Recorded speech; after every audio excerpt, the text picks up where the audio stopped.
It has been almost 1 year since the Idaho 4 crimes occurred. Now, given the information we know now, compared to the information we knew in the beginning, is it still possible that one suspect committed these crimes?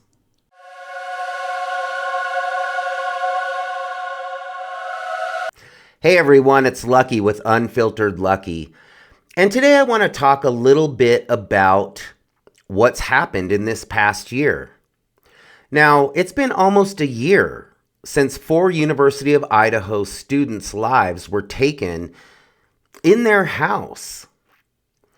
I want to talk today a little bit about this suspect, Bryan Kohberger. Now, I'm going to kind of walk through the crime scene as it's been described last year. I'm going to talk a little bit about how it's possible that one person could have taken the lives of 4 individuals on 2 separate levels with a sharp-edged blade. Now, as I've been researching the Idaho 4 crimes since the very beginning, one of the aspects of these crimes that kind of rattles my mind a bit is that on one hand, I know that there's multiple law enforcement agencies working together to solve this crime. I know that these individuals have the best technology. They have all of the evidence. They have the crime scene. And they have experience and knowledge doing what they do.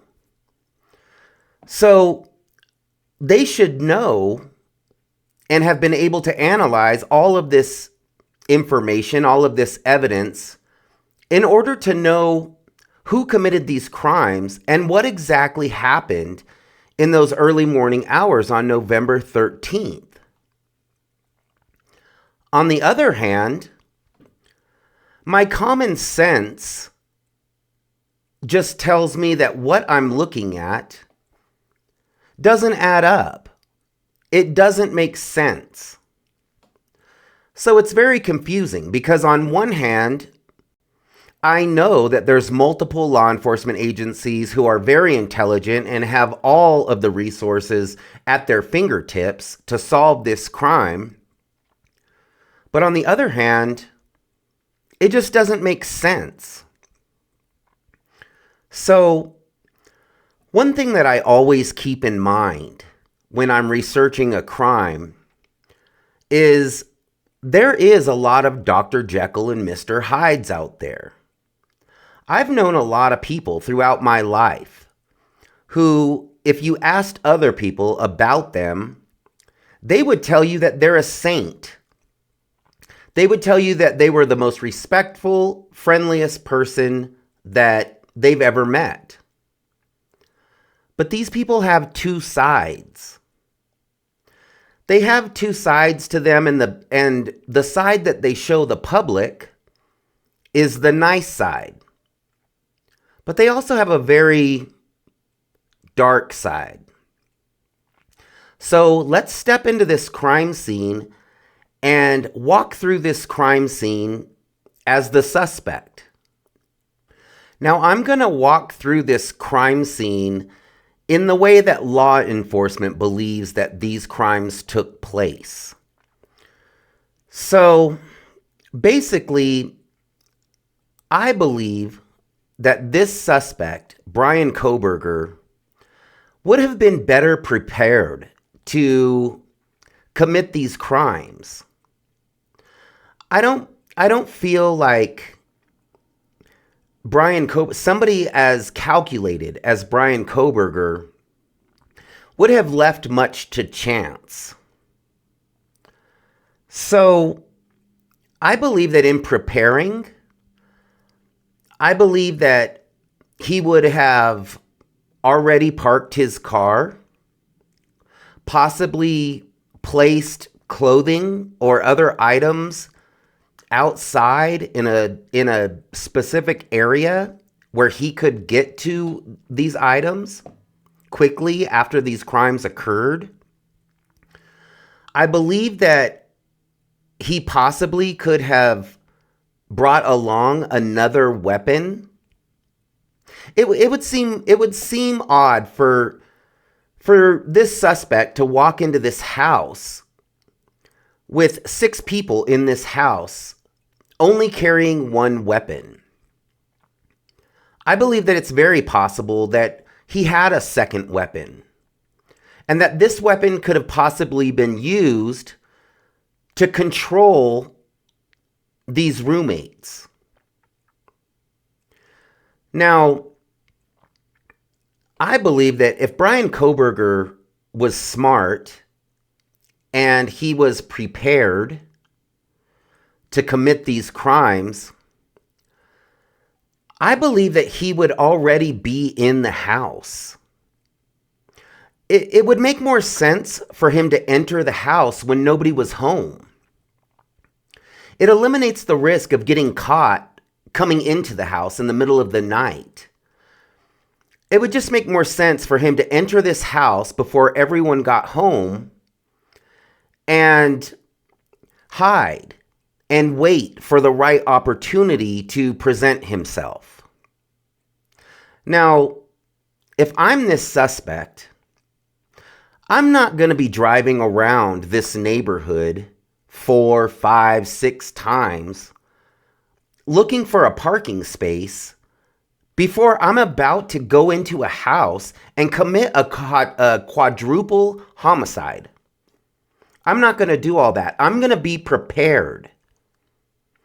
So I believe that the best way for him to be prepared would have been to pre-park his car exactly where he wanted it and get everything ready for his escape, and then enter the house before anybody got home. To me, that would be the smart way for him to get into this house. Now, once all of the roommates have gone to bed, this is when I believe that the suspect would present himself. And I believe that if he started out on the top floor, he probably hid somewhere on the top level in order to surprise these victims. Now, I believe that he would need to be extremely efficient because he's committing these crimes by himself. So he needs to be very efficient considering the amount of people that are inside this house. So if he started at the top level and Maddie was the first victim, I believe that he would immediately deliver a fatal strike to the first victim. It's possible that when he went into Maddie's room, that he expected Maddie to be alone. But she wasn't. Kaylee was also laying in the bed with her. So now this suspect has a decision to make. Now this suspect has to decide how to incapacitate the first victim and still be able to control and contain the second victim. So I believe that the suspect would have delivered a fatal strike to the first victim. Now, this first victim isn't just going to go to sleep. There's going to be gasping. There's going to be flailing around.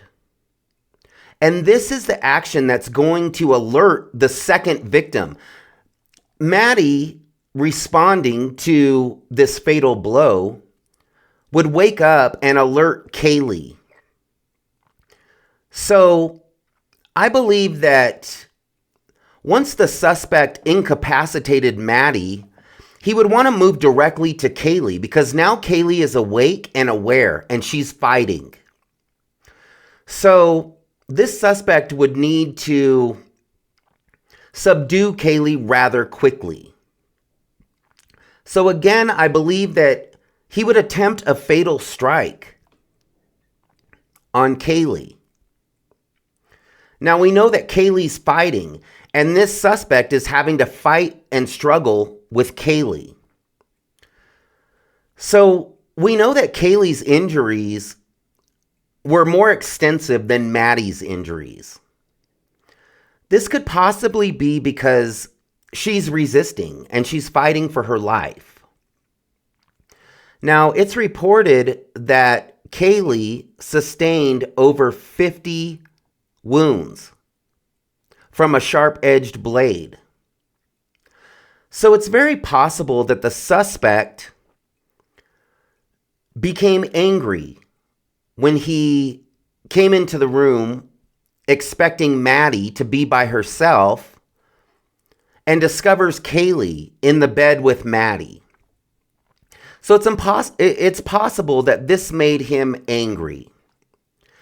Now, after he takes Maddie's life, it's possible that Kaylee fighting back causes this suspect to become more angry.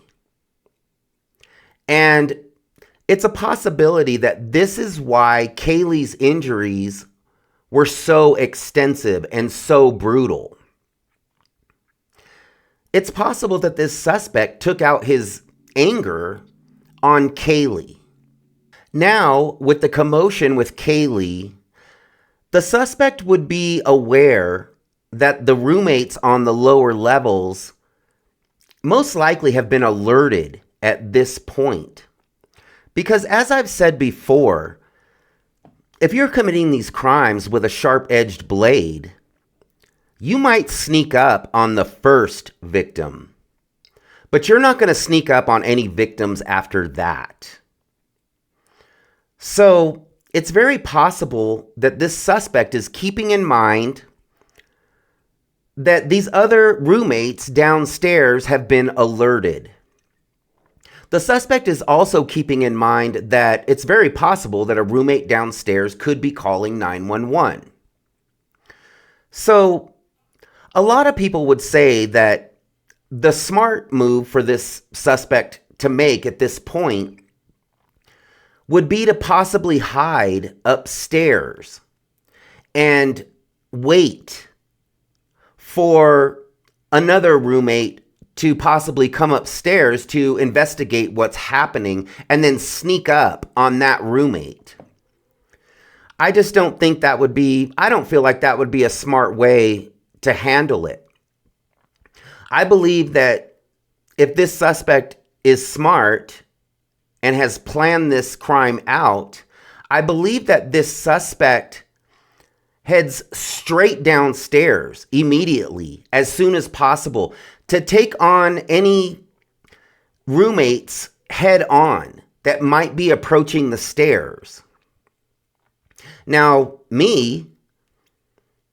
if Maddie is the target, which really doesn't make a lot of sense because she sustained the least amount of damage.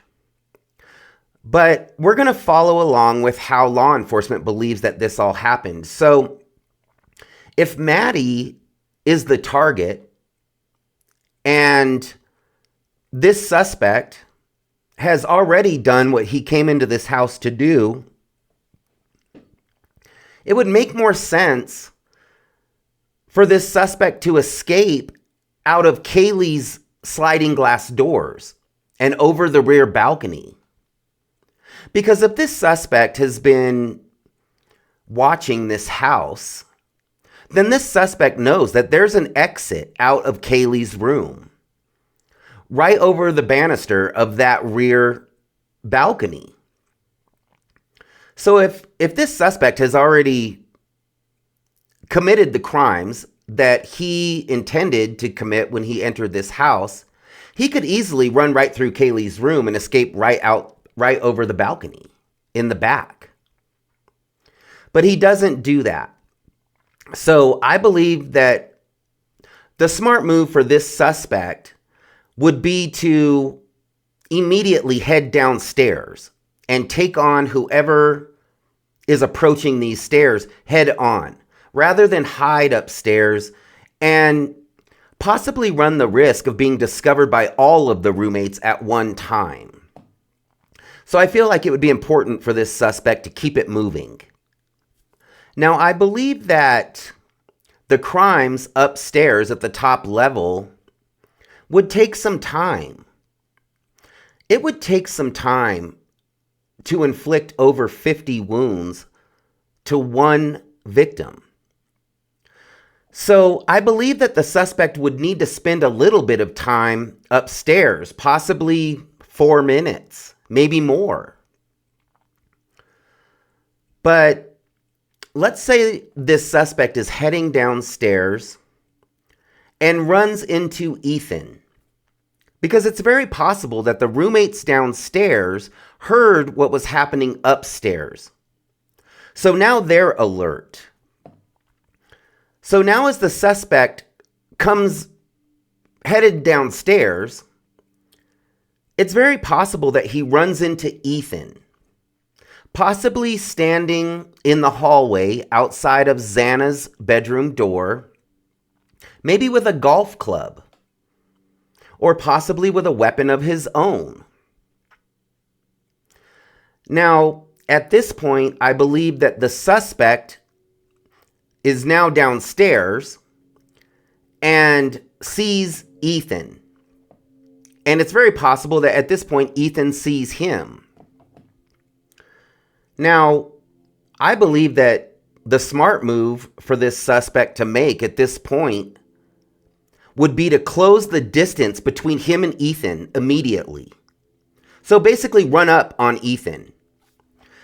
This is going to take Ethan by surprise and possibly cause him to freeze, which is what I believe this suspect would be counting on.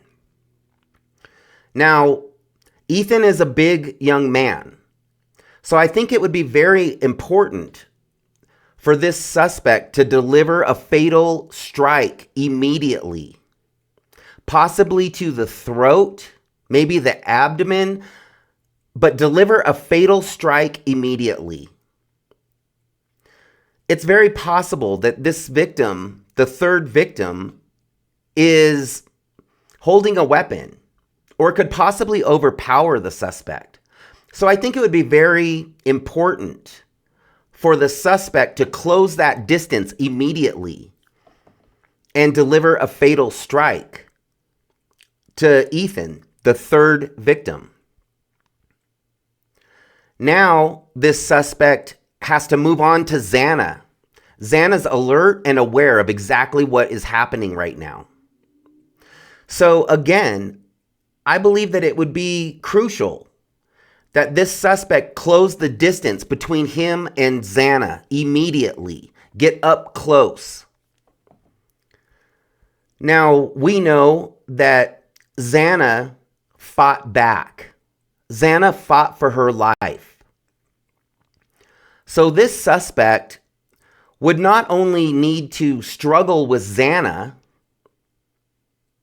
and get into a position in order to take her life, but this suspect is also going to have to be aware of the other roommates, because he would know that there's 2 more roommates left in this house, I believe. If he's been watching the house, he knows there's 6 people inside this house. So, as he's taking the life of Xana, this suspect would need to be aware of the other roommates, as well as how he's going to make a quick exit, because he doesn't know if law enforcement is on the way. This whole entire time, he has to be thinking in his mind that law enforcement could be on the way, because any of these roommates could have called 911. So while he's taking the life of Xana, he's also considering his exit and how he's going to exit this house. Now, because Xana is struggling, this is also going to take some time.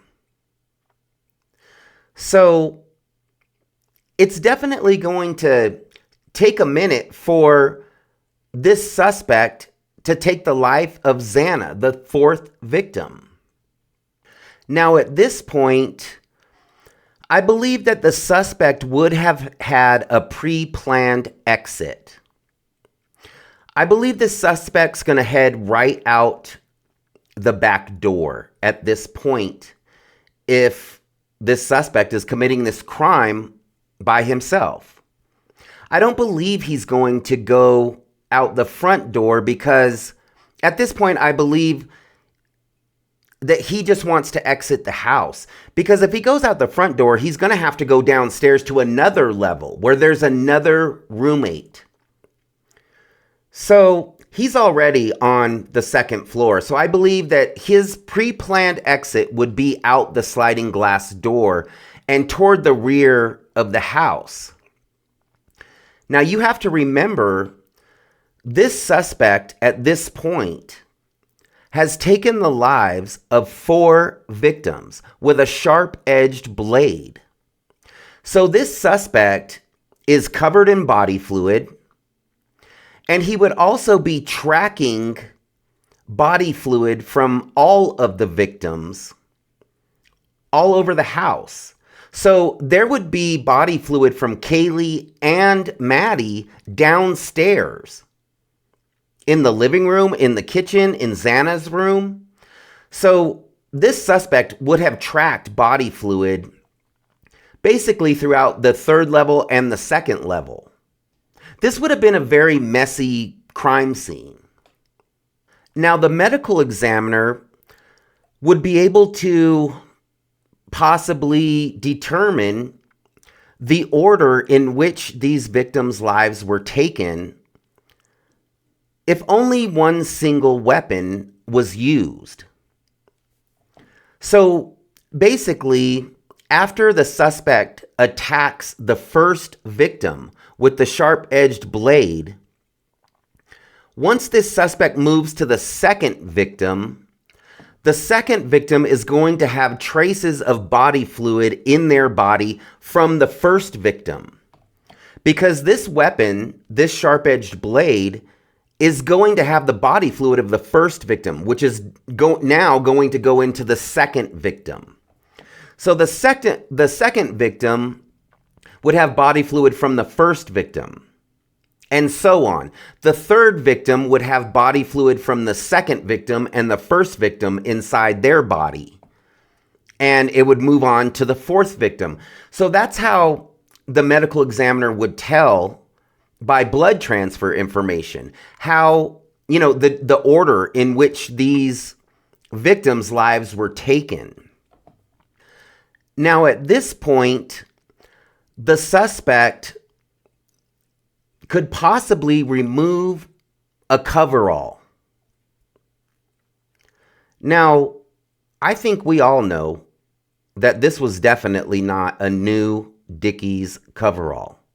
Because if you've ever purchased Dickies, you know that nobody is moving around freely in a brand new Dickies coverall. Dickies are crispy. They're not really made for speed and agility. So I don't believe that this suspect was moving around as freely as he allegedly was in a Dickies coverall. I just don't believe that. Now this suspect leaves the crime scene without leaving any trail, any significant DNA. No hair, no sweat. This suspect was sweating. This suspect would have been sweating while these crimes were occurring. But this suspect gets out of the house without leaving any hair or skin or blood or sweat. He also leaves without taking any DNA from the victims.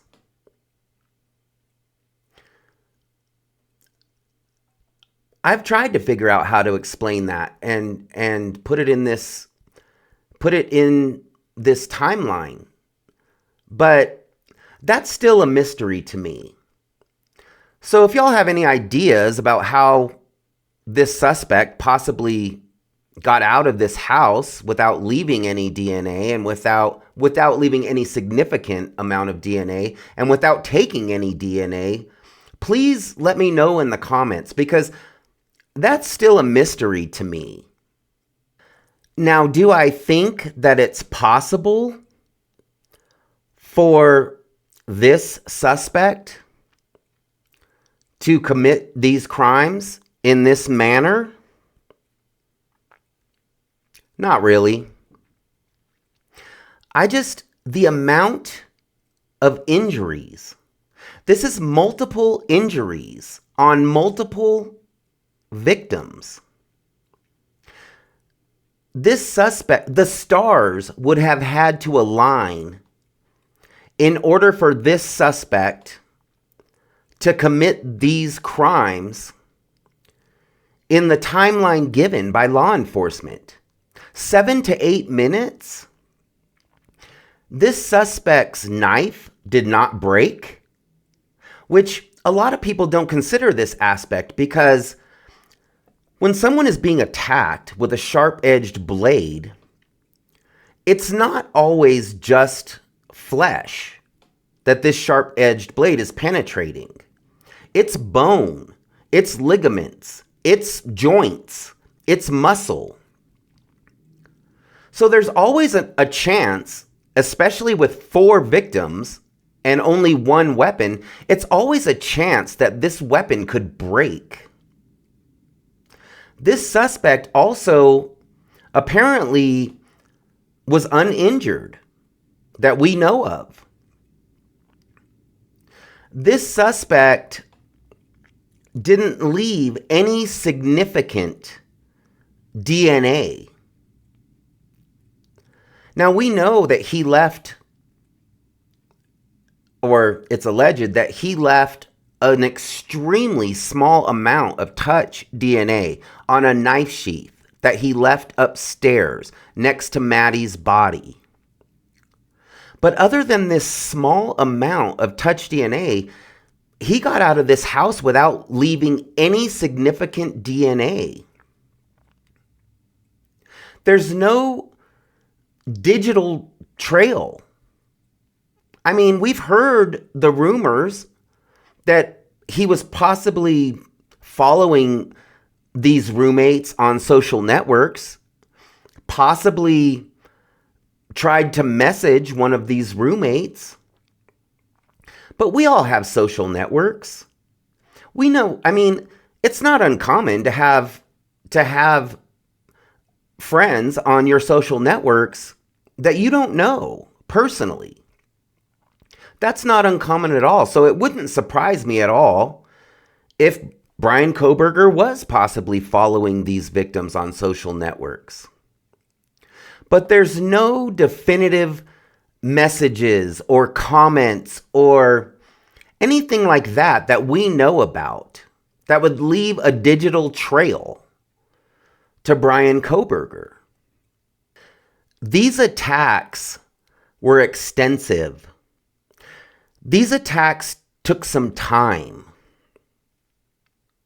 Now, this suspect, having no experience, I've tried to rationalize this in my head. This suspect, having no experience that we're aware of in committing these types of crimes, I don't believe could have done this in 7 to 8 minutes. Now, given more time,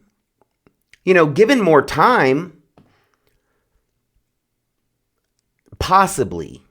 It's possible, but even for someone who has experience committing this type of crime with meticulous planning, and as I said, the stars would have to align in order for this to all happen. With one suspect committing all of these crimes, even someone who has experience committing this type of crime,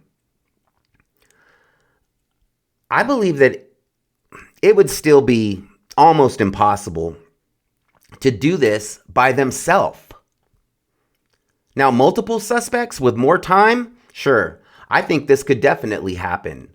But one suspect with many multiple injuries on multiple victims on multiple levels in this house, I just don't think so. I've tried to rationalize this in my head, and I just don't think so. Now, stay tuned for my next video. I'm going to be doing a series of videos leading up to November 13th, which is the 1-year anniversary that these crimes occurred at the University of Idaho. So stay tuned for my next video. I'm going to be talking a little bit about the information that we received in the very beginning and how that information has changed over this past year. And I'm going to do a series of videos leading up to November 13th, the anniversary of these crimes.